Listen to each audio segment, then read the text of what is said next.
friends, good morning and thanks so much for joining us here on Up with KREM. I'm Channing Curtis. And I'm Tim Pham. We have a lot of news to get to today, but the big story is the weather. It is rainy outside this morning. Here's a live look outside. A beautiful shot there that you can tell that the roads are, it's slick there because it is so rainy, and more rain is on the way. It's happening all day.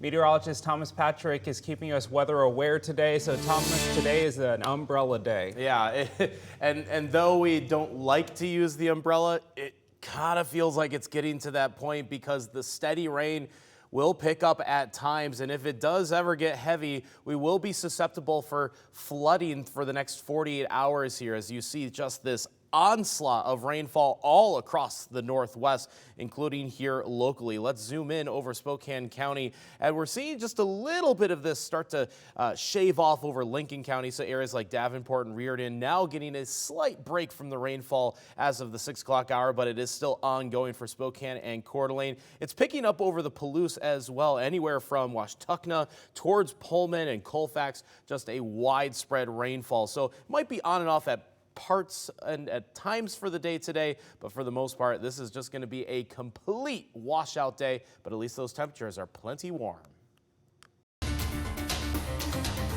Later this morning, Spokane Mayor-elect Lisa Brown will announce her transition committee. She will also name her committee co-chairs along with other community leaders. This announcement will be broadcast live on Mayor-elect Brown's Facebook page at 11 a.m. And today, Richard Aguirre is expected to be back in court. The former Pasco police officer is accused of killing a woman in Spokane in the 80s. This is the second time he's been charged with the crime. The first came in 2021, but that ended in a mistrial. This time, a judge will decide the verdict instead of a jury. Happening today, the Liberty Lake City Council meets tonight, and they plan to talk about a controversial ordinance that would give the council more oversight of library policies. So this morning, our Brandon T. Jones is joining us live from Liberty Lake right now. So Brandon, what can you tell us? What is expected to come from tonight's meeting? Yeah, well, good morning, Tim, Channing, first of all. But there's really just been a lot of back and forth on this particular topic over the last few months, and so much so that a lot of people have just grown a little bit weary of it, grown a little bit tired about the whole topic. That includes residents and council members. But here's just a little bit of background on this particular ordinance. So back in May, council voted 4-3 to give themselves final say over library board policies. Basically what that means is that they could choose what is allowed or not allowed in the library in terms of books, in terms of content that are located in those libraries. Within days after the vote, the mayor vetoed it and suggested several wording changes, citing that the ordinance was confusing in its original form. Months have passed, lots of conversations have taken place, and the topic will be discussed again. Some residents criticized the timing of the reintroduction of the issue, calling it a sneaky attempt to take advantage of a post-election loophole. Ultimately, tonight could be the final chapter as a second reading of the revised ordinance is scheduled and a vote is expected to take place. Of course, we'll give you updates and any new information that comes from that meeting tonight on all of our platforms. But for right now, reporting live in Liberty Lake, Brandon T. Jones, KREM 2 News. Covering North Idaho this morning, North Idaho College President Nick Swain filed a lawsuit against the school. The lawsuit wants the college to turn over an investigative report involving allegations against Swain by another employee. Our partners at the Coeur d'Alene Press report, the Board of Trustees received the report in early October. North Idaho College then formally denied Swain's public records request on October 30th. The school cited exemptions for disclosure detailed in Idaho public records law. Attorneys for Swain argue the law does not support the school's decision. They say the college did not specify which law formed the basis for the denial.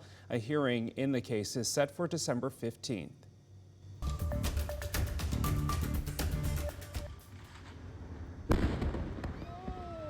Wow, a scary scene there. Police in a Virginia suburb are investigating that massive explosion that happened while officers were trying to serve a search warrant. Now, before the explosion, police responded to reports of shots fired. They later found out that those shots came from a flare gun. While serving the warrant for the suspect, he barricaded himself inside the home, and that's when the explosion happened. Well, I was sitting in my living room watching television and the whole house shook from the sound concussion. It wasn't an earthquake kind of tremor, but the whole house shook. At least 3 officers on the scene suffered minor injuries. We don't know if anyone else has been injured. Will remain rainy for the next several days in the inland northwest, and because of this long duration event, we are expecting chance for some flooding here locally. There are flood watches that are in effect for portions of eastern Washington and North Idaho through this Thursday. Now, if we ever start to see flooding or get flood reports, we'll get advisories and warnings placed on top of this. But at the moment, no active flooding, just a very wet but mild scene for the inland northwest. It's 46 degrees this morning. That is significantly warm. We're expecting a high temperature of about 50 degrees today. And while we see just a little bit of a break in the action across central and northern Washington, we will for the most part see an all-day rain. Viral social posts claim a mysterious new illness affecting kids called white lung syndrome is now spreading nationwide. Brandon Lewis from our exclusive Verify team explains what parents need to know. More than 2.5 million people viewed this post by conservative talk show host Charlie Kirk about a mystery pneumonia affecting kids called white lung syndrome. Verify received questions from our viewers about related headlines warning of this mysterious new illness. So let's verify. Is there a new illness spreading in the U.S. called white lung syndrome?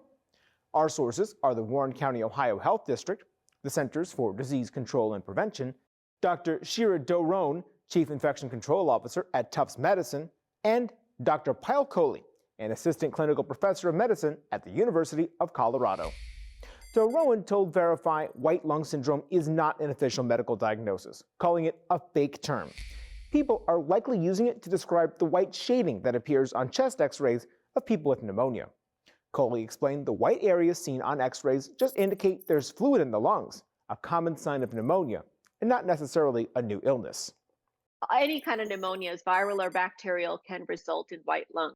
In his viral post, Kirk cited a pediatric pneumonia outbreak in Warren County, Ohio, near Cincinnati, as proof of the new disease.